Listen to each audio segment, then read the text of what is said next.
Jonathan, I'd like to discuss with you the 4 trends that you see as part of the Lord's return and how 10 days fits into that.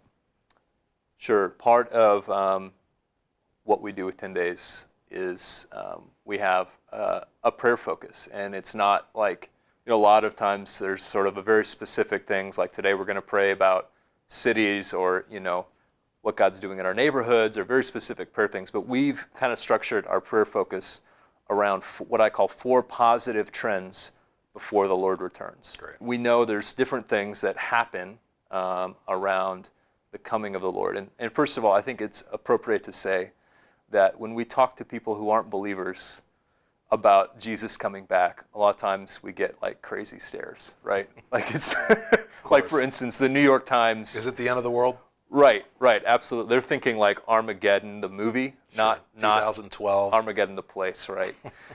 But at the same time, while people don't understand that and may think it's crazy, it's such a core part of our faith. Of course. We know that Much is Jesus is coming back, and he's coming again. He's going to judge everyone. He's going to judge the earth, and he's going to establish his kingdom. And we're going to live with him, reign with him, enjoy him for eternity. So, I think it's worth saying, like, hey, this is a weird thing that we believe, but it's also distinctive to being Christian. Weird but good, exactly. And there's a lot of negative trends around the time of the Lord's return. And if you read popular literature, a lot of times that's the focus. But there's also positive trends that maybe don't get so much talked about. Yeah, less talked about. It's cooler to talk about like asteroids smashing into the planet or whatever. Because you believe it. Or demons coming out of the abyss, or whatever.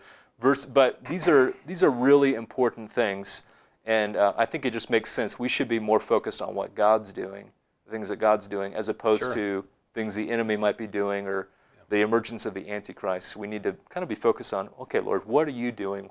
What's your plan? What's your strategy? Right.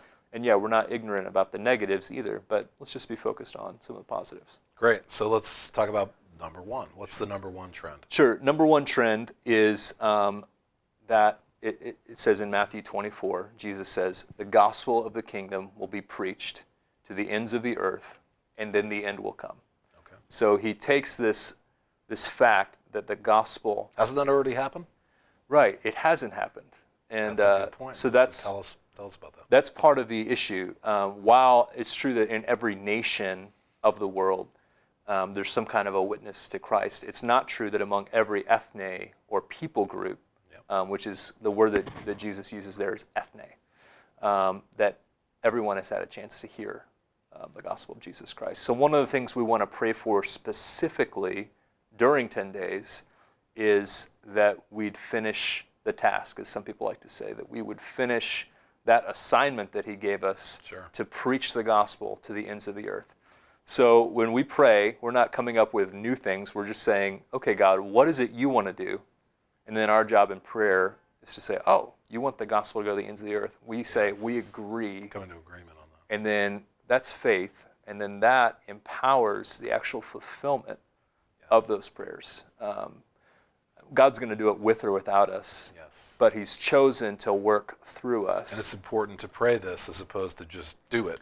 We need prayer as well as the doing, right? Right, absolutely. The prayer, just like with most things, the prayer is what enables and empowers the doing.